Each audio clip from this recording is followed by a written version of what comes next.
A pesar de todo, los problemas continuaron para la pareja.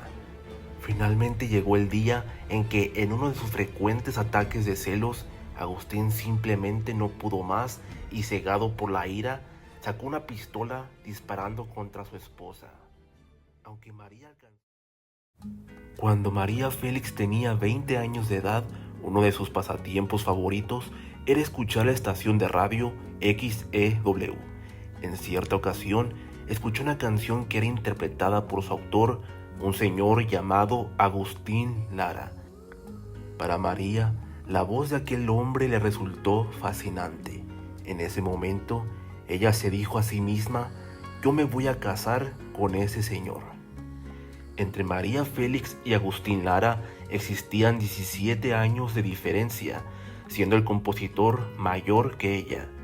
María poco a poco se estaba forjando su propia fama en el cine mexicano, pero para algunos, el interés de ella por aquel que era conocido como el mejor compositor de México era simplemente con el objeto de hacer crecer su popularidad a costa de la gran fama de Agustín. María siempre afirmó que amaba al compositor y no a ciegas, y por su parte, él llegaría a corresponderle. En 1943, mientras filmaba la cinta La China Poblana, María pidió que la presentaran con el compositor. Ella comenzó a abordar a Agustín, llegando incluso a invitarlo a cenar. María ya era conocida como la actriz más bella de México, así que quizás nadie se habría negado a tener una cita con ella. Con el paso del tiempo, los vecinos del compositor solían ver con más frecuencia a la actriz saliendo de su departamento, ubicado en Polanco, en el Distrito Federal. Comenzaron a tener citas cada vez más seguido, saliendo juntos a hacer cosas que disfrutaban, como ir a centros nocturnos o a las corridas de toros, donde solían ser fotografiados por la prensa que estaba al tanto de su relación. María era una mujer divorciada, pues tras su primer matrimonio con el señor Enrique Álvarez en 1931, tuvo a su único hijo, el futuro actor Enrique Álvarez Félix. Ella se divorció en 1938, mientras su ex esposo se llevó a la fuerza a su hijo. Entonces, María le juró que algún día ella sería más poderosa que él y lograría recuperar a su hijo.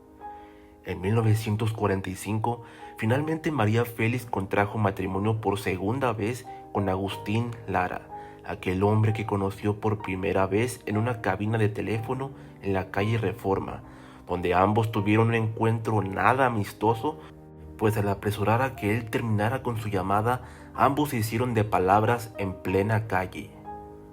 Agustín, siendo un hombre totalmente enamorado, compondría para su esposa un sinfín de canciones como Humo en los ojos, Cuando vuelvas, Dos puñales, entre otras.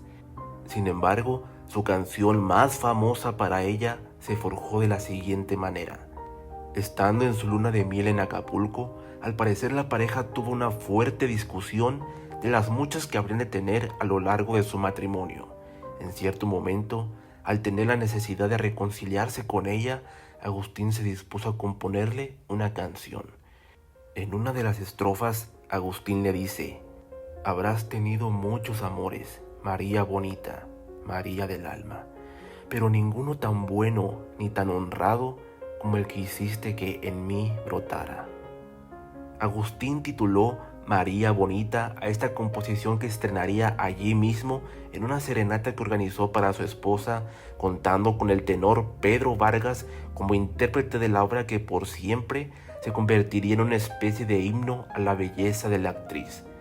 Todo parecía haber terminado bien para la pareja, pero la pesadilla estaba por comenzar. Recordando los 17 años de diferencia entre ambos, siendo prácticamente dos generaciones distintas, Agustín era un hombre sumamente poderoso, rico, famoso y creativo, pero su esposa, con todo y su talento, era joven, dotada de una belleza física impresionante, que incluso en una gira que tuvo por Nueva York con Pedro Infante, el sinaloense olvidó la letra de la canción que debía cantar al tener al lado a la bella actriz. Eran muchos los que estaban interesados en ella y constantemente llegaban a casa regalos de todo tipo. Agustín Lara no era precisamente un hombre atractivo, pero esto jamás le importó a María. Incluso ella le permitía a él que coqueteara con otras mujeres si deseaba hacerlo, pues su forma de pensar era que si él se cansaba algún día de ella, María simplemente se marcharía de su lado. Ella era una mujer fuerte que no tenía miedo a decir lo que pensaba, ni mucho menos a hacer lo que ella deseara con o sin el permiso de algún hombre, aunque fuera su esposo. Con el paso del tiempo, Agustín no podía contener cada vez más los celos que sentía. El temor a perder a su esposa lo llevaban a ocultar sus celos por medio de un mal carácter que los llevaba a tener problemas casi todos los días. María comenzó a tener amistades con poderosos hombres que estaban claramente interesados en ella, y para Agustín todo esto era insoportable. En opinión de muchos, la boda entre María y Agustín nunca ocurrió en realidad, pues nunca existió, o al menos se desconoce la existencia del acta de matrimonio. A pesar de que la relación comenzó a enfriarse cada vez más, fue gracias a Agustín que María finalmente logró recuperar a su hijo, quien formó parte del hogar que ella formaba con el compositor. Pero el pequeño también formaría parte de aquel infierno que se vivía en casa. Contrario a lo que se podría pensar, el pequeño Enrique encontró el afecto en su padrastro y no tanto en su madre.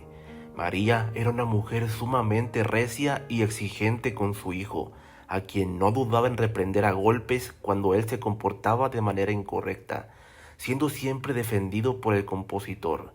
En cierta ocasión, el pequeño Enrique fue sorprendido por su madre mientras él usaba un vestido de ella, lo cual ocasionó que María lo golpeara hasta dejarlo inconsciente.